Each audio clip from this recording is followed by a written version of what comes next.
Câmara Notícia de volta ao vivo nesta quinta-feira, 12h39. A Mirna Abreu já está aqui nos nossos estúdios, hora das notícias da Metrópole de Campinas. E a gente começa com aquela atualização diária que nós fazemos aqui da Covid-19, para você que está nos acompanhando ter o panorama da doença. Então, Mirna Abreu, seja bem-vinda e boa tarde.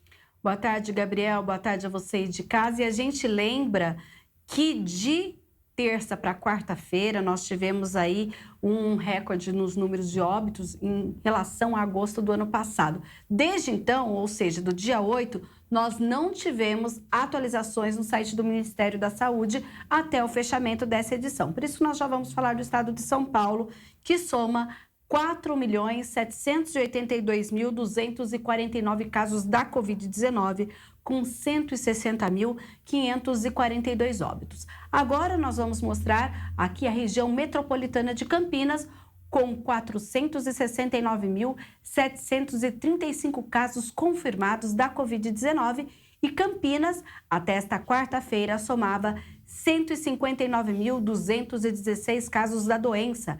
Indaiatuba, 46.210, Americana, 34.803, Sumaré, 34.572 casos, Hortolândia, 30.086, Santa Bárbara do Oeste, 28.200, Valinhos, 21.624, Paulínia, 21.044, e aí os municípios com menos de 20 mil casos da Covid-19 desde o início da pandemia.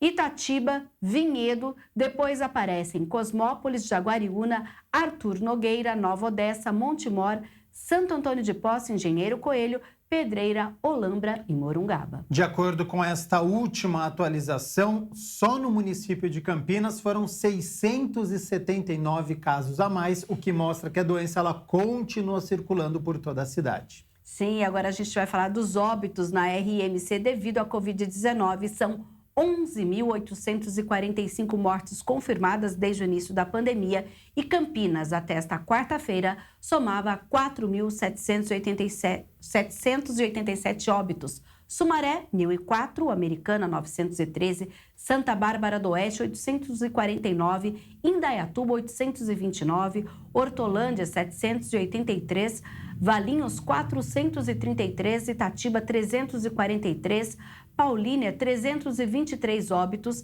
Na sequência, Nova Odessa com 242 óbitos, Vinhedo, 222, Montemor, 216 e agora os municípios com menos de 200 óbitos devido à Covid-19 desde o início da pandemia.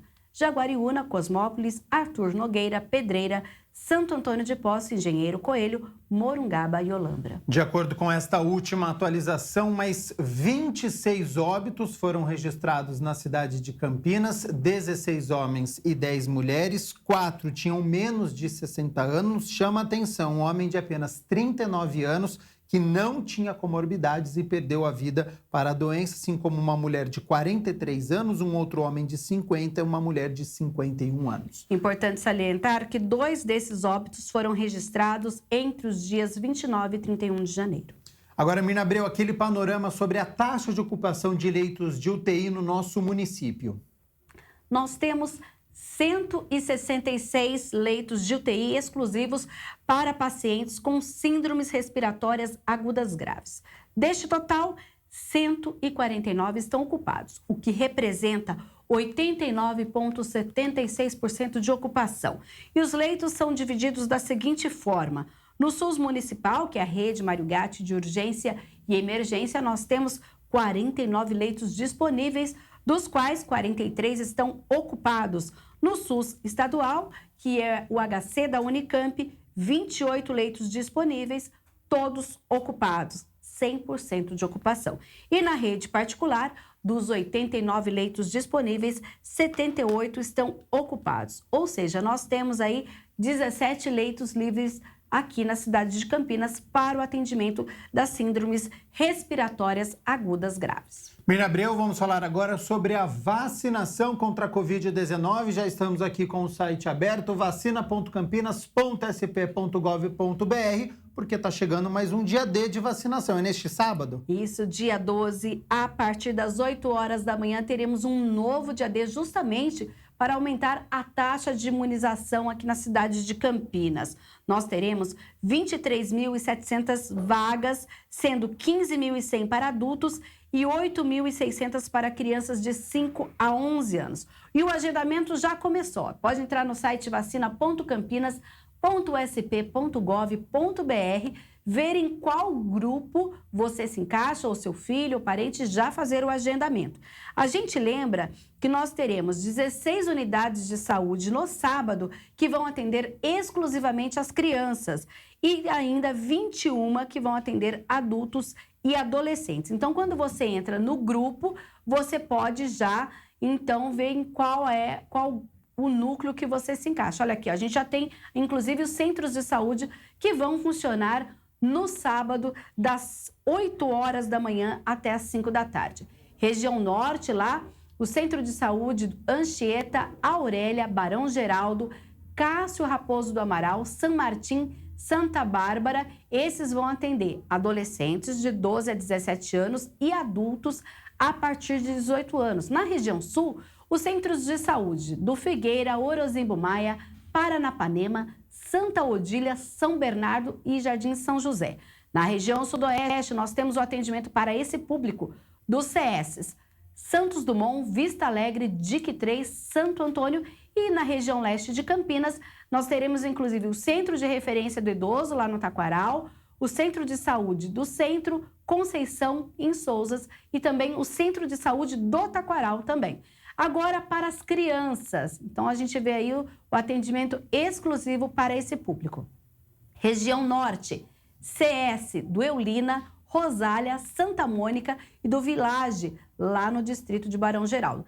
Na região Sul, os centros de saúde Fernanda, Osiel e Vila IP. Na região Noroeste, do Jardim Florense, Perseu e Itajaí. Na região Sudoeste, da Vila Aeroporto, Capivari, Campos Elíseos e do DIC 6. E na região Leste, 31 de março e lá no São Quirino. Entrando no vacina.campinas.sp.gov.br aqui na cidade, você vai saber exatamente qual público e aí qual desses centros de saúde vão atender o que for mais perto da sua casa.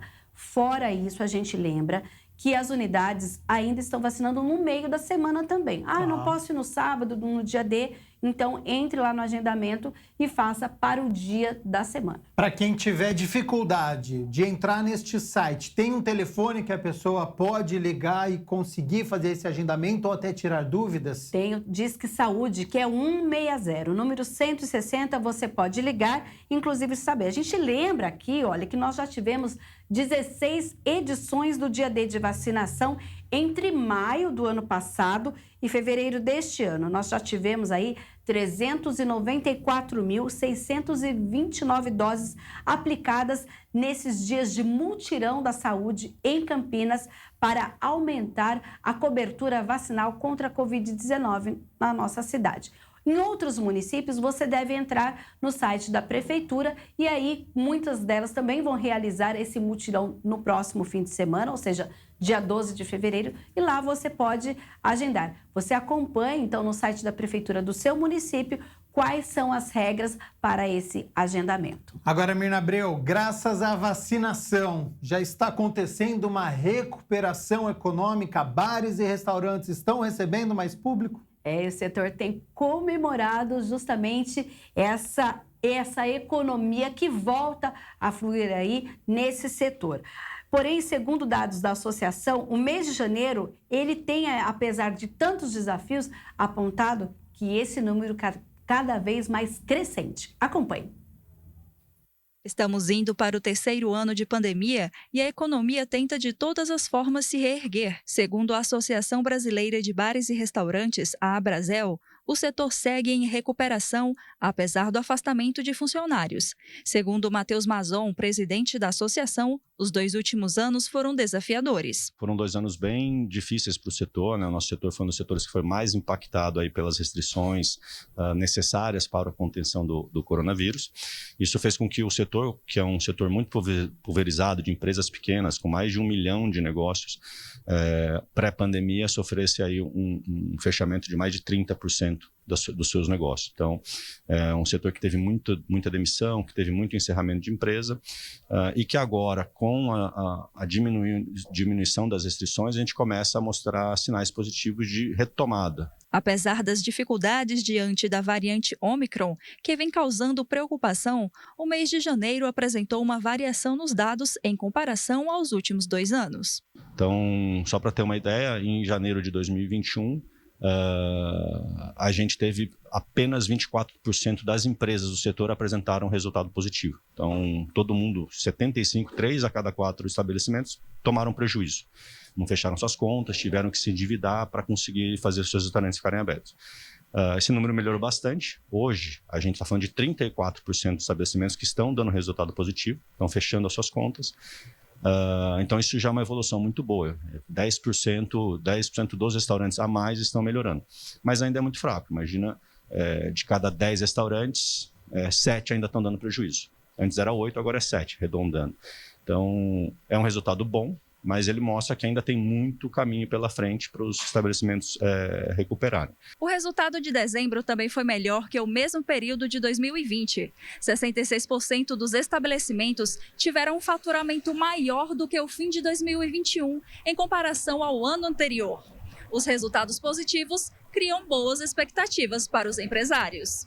De qualquer maneira, a gente ainda está apresentando mais restaurantes com resultado. Então, os indicadores, na hora que a gente conseguir tirar essas entravas de redução agora da curva do Omicron, que a gente já está esperando que isso aconteça nas próximas semanas, isso vai mostrar uma recuperação muito maior para fevereiro e março, e aí sim a gente consegue começar a falar que a gente saiu da crise e vamos entrar diretamente na recuperação do setor. Vanessa Cotrim, gerente de restaurante, sentiu a diferença no movimento no mês de janeiro. Está um pouquinho melhor do que o ano passado. Assim, mas eu esperava um pouquinho mais até. Eu acho que o pessoal está segurando um pouco. Até porque com o aumento dos casos que estão tendo agora, eu estou sentindo que o pessoal está um pouquinho mais recolhido nesse mês aqui de janeiro. E Mirna Abreu, além agora do Corpo de Bombeiros que nós vamos citar pelo telefone, ganhou um aplicativo para facilitar, né, este contato da população com o serviço. Porque todo mundo lembra, Gabriel, daquele número 193. Só que às vezes hoje todo mundo está, digamos que conectado com aplicativos. O bombeiro também agora tem mais esse canal. Acompanhe.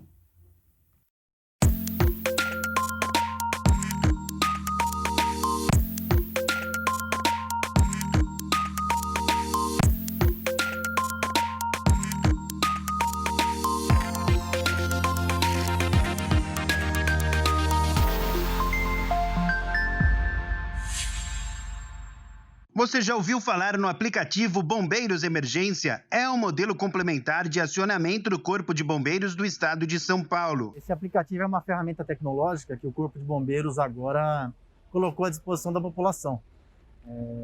Ele vai auxiliar o acionamento do Corpo de Bombeiros, ele vai atuar em substituição ou em complementação ao 193. Então, ele já está disponível nas lojas de aplicativos. O objetivo é salvar vidas, além de proteger o meio ambiente e o patrimônio da sociedade paulista. É a forma ágil de atendimento e facilita o acionamento do serviço de emergência. Uma vez que a pessoa acionou através desse aplicativo, o acionamento dela vai cair diretamente na nossa central, no Cobom, e vai cair com um bombeiro que a gente chama de despachador, que é o bombeiro que ele está na rede rádio diretamente em contato com as viaturas. Então a sua ocorrência vai chegar para esse bombeiro, ele vai verificar ali qual é a viatura que está mais próxima da ocorrência e vai despachar para o atendimento. Você poderá acionar o Corpo de Bombeiros para emergências de incêndio, acidente de trânsito com vítima, atropelamento, parada cardiorrespiratória, engasgamento e afogamento. O aplicativo é simples, sem linguagens técnicas para que seja fácil de utilizar. Qualquer pessoa que está familiarizada aí com um celular vai conseguir utilizar esse aplicativo. E uma das grandes vantagens desse aplicativo é que a pessoa vai conseguir compartilhar a localização de GPS da ocorrência. Então, por exemplo, a gente falou que ele pode ser utilizado para acionar o Corpo de Bombeiros para atender afogamentos. Tem muitos afogamentos que ocorrem em área rural ou em área afastada da cidade, em que é difícil para a pessoa que está ligando explicar para o Corpo de Bombeiros como chegar até o local. Então, nesses casos, a pessoa vai ter a opção de compartilhar no GPS do celular, compartilhar a localização com o Corpo de Bombeiros, e a gente vai conseguir achar o local mais rápido. Para utilizar os aplicativos, basta preencher um cadastro com o nome completo, telefone, e-mail e CPF. Após a validação, já será possível informar a ocorrência e confirmar a localização para atendimento.